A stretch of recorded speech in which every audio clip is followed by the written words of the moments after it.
ಕೆಲವೊಂದು ವಿಚಾರಗಳ ಬಗ್ಗೆ ಇವತ್ತು ತಮ್ಮನ್ನು ಉದ್ದೇಶಿಸಿ ಮಾತನಾಡಬೇಕು, ಬಹುಶಃ ಜನರಿಗೆ ಈ ವಿಚಾರಗಳನ್ನು ಮುಟ್ಟಿಸಬೇಕು ಎನ್ನುವ ಒಂದು ದೃಷ್ಟಿಯಿಂದ ನಾನು ಕರೆದಿದ್ದೇನೆ. ಪ್ರಪ್ರಥಮವಾಗಿ ನಮ್ಮ ಜಿಲ್ಲೆಯ BJP ಪಕ್ಷದ ಶಾಸಕರುಗಳು ಅಲ್ಲಲ್ಲಿ ಪತ್ರಿಕಾ ಹೇಳಿಕೆಗಳನ್ನು ಕೊಡ್ತಾ ಇದ್ದಾರೆ. ಈ ಜಿಲ್ಲೆಯಲ್ಲಿ ಶಾಂತಿ ಸಮೃದ್ಧಿ ಆಗಲು ಶ್ರಮಿಸ್ತಿರುವಂಥ ಇಲ್ಲಿಯ ಕಮಿಷನರ್ ಹಾಗೆ ನಮ್ಮ SP ಅವರನ್ನು ಎತ್ತಂಗಡಿ ಮಾಡಲಿಕ್ಕೆ ಆಡಳಿತ ಪಕ್ಷದವರೇ ಹಿಂದಿನಿಂದ ಕೆಲಸ ಮಾಡ್ತಿದ್ದಾರೆ ಅನ್ನುವ ಮಾತನ್ನು ಹೇಳ್ತಾ ಇದ್ದಾರೆ.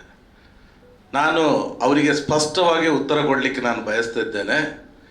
ಯಾವಾಗ ಈ ಜಿಲ್ಲೆ ಶಾಂತಿಯಿಂದ ದೂರ ಹೋಗಿ ಅಶಾಂತಿಯಲ್ಲಿ ತಾಂಡವ ಆಡ್ತಿರುವಂಥ ಸಮಯದಲ್ಲಿ, ಜನಗಳು ನೆಮ್ಮದಿಯಿಂದ ವಾಸಿಸಲಿಕ್ಕೆ ಕಷ್ಟ ಇದ್ದ ಸಮಯದಲ್ಲಿ ಇಲ್ಲಿಗೆ ಒಳ್ಳೆಯ 2 ದಕ್ಷ ಆಫೀಸರ್ಗಳನ್ನು ಕಳಿಸಿದ್ದು ನಮ್ಮ ಕಾಂಗ್ರೆಸ್ ನೇತೃತ್ವದ ಸರ್ಕಾರ. ಅದರ ನಂತರ ಈ ಜಿಲ್ಲೆಯಲ್ಲಿ ಇವತ್ತು ತಾವು ನೋಡ್ತಾ ಇದ್ದೀರಿ, ಕಳೆದ 7-8 ತಿಂಗಳಿನ ನೀವು ಗಮನಿಸ್ತಾ ಬಂದರೆ ಇಲ್ಲಿ ಯಾವುದೇ ರೀತಿಯ ಅಹಿತಕರ ಘಟನೆಗಳಿಗೆ ಇಲ್ಲಿ ಅವಕಾಶಗಳಿಲ್ಲ.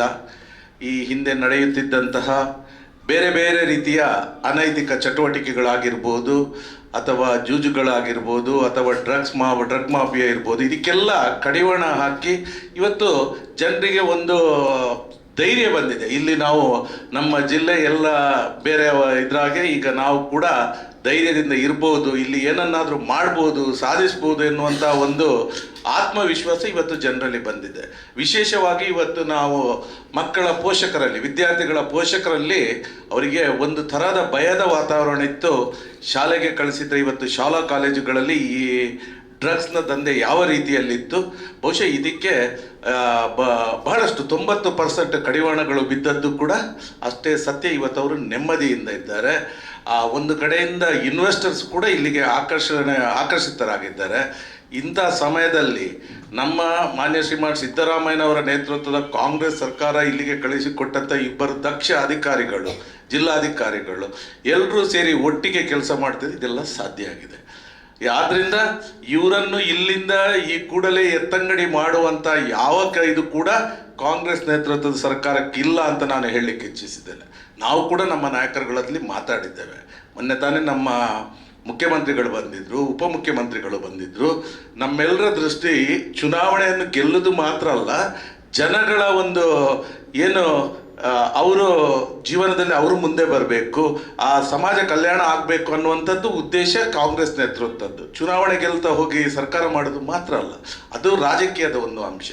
ಇದಕ್ಕೆ ಕಾಂಗ್ರೆಸ್ ಪಕ್ಷ ಈ ಹಿಂದಿನಿಂದಲೂ ಜನಗಳ ಒಟ್ಟಿಗಿದ್ದು ಜನಗಳ ಅಭಿವೃದ್ಧಿಯನ್ನು ಬಯಸುವಂಥ ಒಂದು ಪಕ್ಷ. ಖಂಡಿತವಾಗ್ಲೂ ದಕ್ಷಿಣ ಕನ್ನಡ ಈಗ ಇನ್ವೆಸ್ಟರ್ಸನ್ನು ಇಲ್ಲಿಗೆ ಆಕರ್ಷಣೆ ಮಾಡ್ತಾ ಇದೆ. ಇಂಥ ಸಮಯದಲ್ಲಿ ಜನಗಳು ಭಯಭೀತಿಯಿಂದ ಇವತ್ತು ಇಲ್ಲಿ ಬದುಕಲಿಕ್ಕೆ ಒಂದು ನೆಮ್ಮದಿಯ ನಿಟ್ಟಿಸಿರಿಂದ ಬದುಕ್ತಿದ್ದಾರೆ. ಆ ದೃಷ್ಟಿಯಿಂದ ಇಲ್ಲಿಂದ ಕಮಿಷನರ್ ಆಗಲಿ, SPಗಳನ್ನು ಇದಾಗಲಿ ಯಾರೂ ಕೂಡ ಇಲ್ಲಿಂದ ವರ್ಗಾವಣೆ ಮಾಡಲು ನಾವು ಮಾಡುವಂಥ ಪ್ರಮೇಯವೇ ಇಲ್ಲಿ ಇಲ್ಲ ಅಂತ ಹೇಳ್ತೇನೆ.